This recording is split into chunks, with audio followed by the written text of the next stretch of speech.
Amigos, sean todos bienvenidos. Iniciamos con la información. Lo que dice la abogada Tania Pastor con respecto a la minería en El Salvador. No se puede oponer sin antes conocer cuál es el plan que tiene el presidente Bukele trazado para llevar a cabo la minería en el país, y además también dice de que no cree que alguien como el presidente Bukele, que alardea de los grandes trabajos en materia de seguridad que ha realizado en El Salvador, pues quiera ser recordado como un presidente que haya dañado el medio ambiente. Pero bueno, escuchémosla. A la minería, en donde nos ha ofrecido una minería, si bien es cierto, no existe la minería completamente verde o ambientalista, o en el aspecto ambiental completamente intocable para el ambiente, ¿verdad? Pero lo cierto es que hay tecnologías que se pueden aplicar, me parece, y que el impacto sea, no solamente el impacto sea controlado, sino que incluso pueda ser revertido.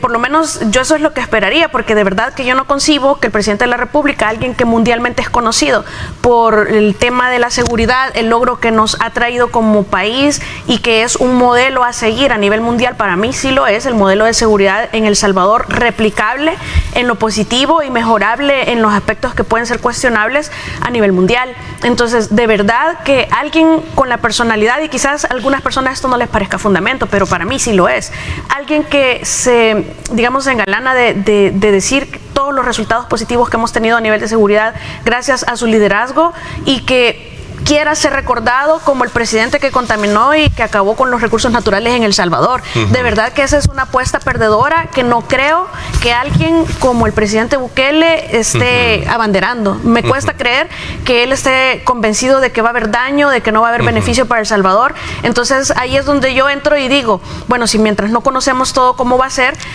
hay tres aspectos fundamentales que yo siempre voy a considerar que si son contemplados dentro de este proyecto de la presidencia o de todo lo que va a estar cuidando la presidencia para el tema de la minería, entonces yo no me voy a oponer en el futuro. Pero eso pasa por, primero, cuidar nuestro recurso hídrico, porque sabemos eso es lo que fundamental. Sí, una buena negociación, cuidar de los recursos. Son tres, e informar más. Eso, es que ese es el último punto, como digamos, un tema anticorrupción, en donde haya transparencia, donde haya información, donde haya una negociación con estas empresas con las que se van a formar estas sociedades, en donde el beneficio para El Salvador sea tangible, sea verdadero, no salgan como siempre, que las empresas se van con todos los matando nuestros recursos, asesinando nuestro ambiente y con todo el dinero que producen estos recursos, y nos dejen más empobrecidos y a la vez más contaminados. Ese es el último aspecto, que quizás es el más amplio, porque en hablamos de transparencia, hablamos de anticorrupción y hablamos de una negociación verdaderamente beneficiosa para la población, pero también debe ser un acuerdo en donde cómo vamos a conocer nosotros el impacto que va a tener en el medio ambiente y cómo va a afectarnos, o cómo van a hacer para que no nos afecte en el estrés hídrico que ya tenemos, en el recurso agua para consumo humano. ¿Tú crees que hay una especie de, digamos, de un país dividido en cuanto a esa postura, esa división? Porque el presidente anoche ponía un ejemplo que toca, digamos, como el valor de la sensibilidad, incluso quizás diría yo de referencia espiritual para muchos, sobre todo cuando hizo comparaciones el presidente de que países como Israel, por ejemplo, decía, afirmando que a pesar de tener un estrés hídrico, ellos practican la minería sin afectar sus recursos. Fíjate que decía el cardenal también, hablando de ambas posturas, ¿no? La vida vale más que el oro, vale más que cualquier riqueza en el mundo. Estamos aquí para decir sí a la vida y no a la minería, declaró el cardenal Rosa Chávez en esta conferencia. Sí, es que es la posición más natural, creería yo, de cualquier persona, y especialmente de la iglesia, ¿verdad? Claro. Pero si se encuentra la fórmula, digamos, y se está aplicando en otros países, lo podemos tropicalizar o hacerlo viable para El Salvador, y que cuide nuestros recursos, y que a la vez, porque yo digo, si estamos en una situación en donde se critica al gobierno, digamos, porque el plan económico, el despegue económico, cómo están las familias de empobrecidas, ahora tenemos una pobreza multidimensional incrementada, tenemos una situación económica que ya sabemos que es la principal queja de todos los salvadoreños después que se solucionó el tema de la seguridad. Entonces, ¿qué más podés hacer que pueda generarte un impacto positivo económico a largo plazo y digamos pudieras pagar toda la deuda externa. No sé si eso fuera posible, pero a mí si me decís, estás cuidando el ambiente, estás siendo responsable y transparente y además estás pagando la deuda internacional. Entonces yo digo, ¿por qué me voy a oponer? De verdad que yo no le encuentro sentido a una oposición por oposición si no conoces primero el plan y cómo vas a paliar todo el tema del ambiente, porque si no lo maltratas, si no contaminas, o si podés hacer una contraposición a esa contaminación, limpiar o no sé, mejorar, algo tiene que haber, porque de verdad otra vez, y con esto cierro, me cuesta creer que el presidente que a nivel mundial es conocido como el que logró la seguridad para El Salvador, algo que creían imposible y que muchos países están intentando replicar, muy a pesar de ciertas oposiciones, vaya a querer ser conocido como el presidente que a su vez mató los recursos de El Salvador y lo llevó a más pobreza. No bueno, creo él que fue sea enfático, ¿te recuerdas cuando hizo el anuncio ahí en el oriente del país donde dijo, bueno, que son palabras muy, digamos, elocuentes o contundentes? En el 2029. Exacto, algo que me llamó muchísimo la atención. Y algunos dicen, pero ¿y a mí de qué me sirve que en el 2029 lo castiguen si ya mató el ambiente? De verdad, me cuesta creer que sea un plan que en términos de 4 años se acaben los recursos naturales. Fortín Magaña está en contra completamente de las nuevas regulaciones de tránsito. Él quiere que los salvadoreños sigan sufriendo por, borrachos al volante. Pero escuchemos a este gorgojo. Vamos camino a la musulmanización de El Salvador. Esta ley no es una ley de control del alcohol como existe en los países civilizados, porque en todos los países civilizados existe una ley de control. Nadie está diciendo nada contra esa ley de control. Estamos hablando sobre una situación diferente. Esta es una medida musulmana hacia la musulmanización de un país en donde va a quebrar, y dejé sin contar las grandes empresas productoras de cervezas y todo lo demás. No, señores, no es tan simple como parece. Y lo vuelvo a decir, lo acabo de decir en otro programa. Hay un montón de cosas que se transforman en acetaldehído. ¿Qué es lo que se mide cuando alguien ve el alcoholímetro? No es alcohol lo que se mide en el alcoholímetro, es acetaldehído. Y hay cosas como el salbutamol, por ejemplo, que pueden dar falsos positivos. Así que dejémonos de cuentos. Hay un montón de cosas que no tienen que ver con el alcohol, pero que pueden meter preso a las personas porque le están dando un poder superlativo a la militarización de un país que ya no tiene democracia y que no tiene leyes, porque todas las leyes las aplican los gendarmes a discreción. Y ha venido el ministro a decir que ellos le dan un margen a esto. ¿Y a cuenta de qué, ministro?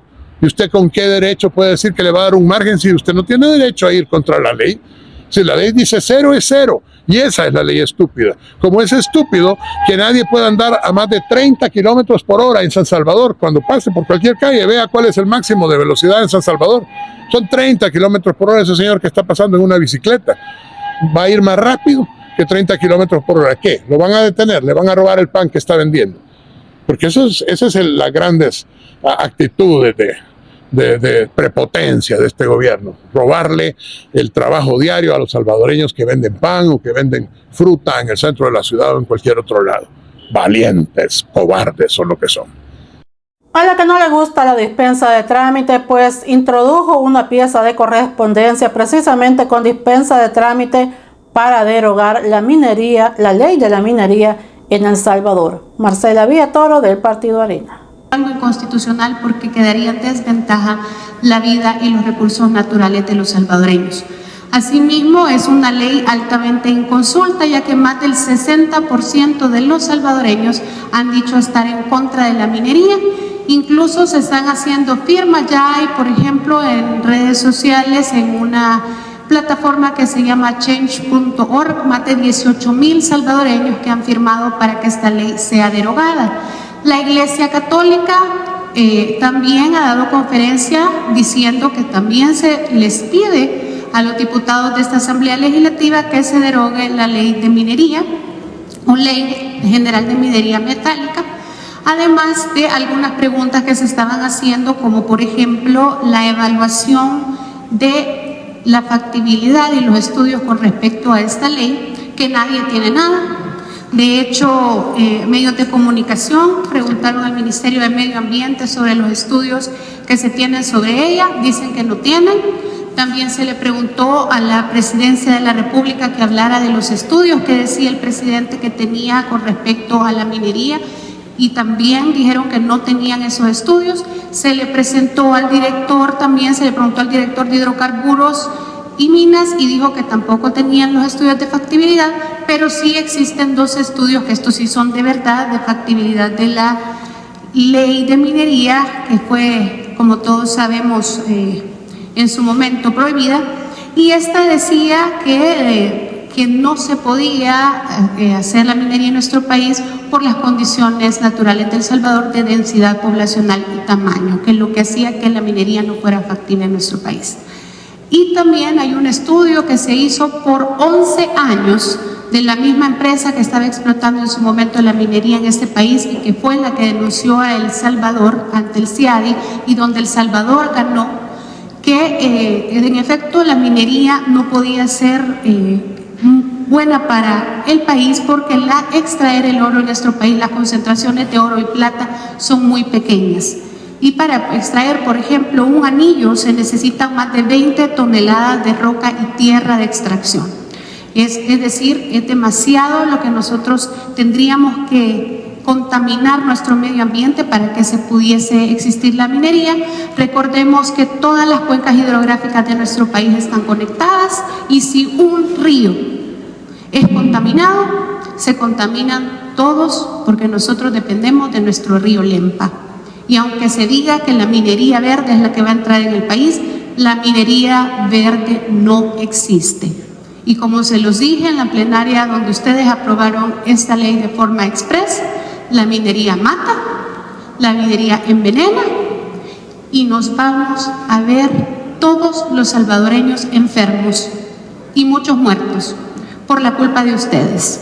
Así es que, diputados, mi petición es para que por una vez dejen de seguir lineamientos de quien sea que se los haya pedido y puedan tomar de una forma pensando en la población salvadoreña y también los que creemos en Dios, que velemos por la salud y la vida de todos. Muchas gracias, presidente.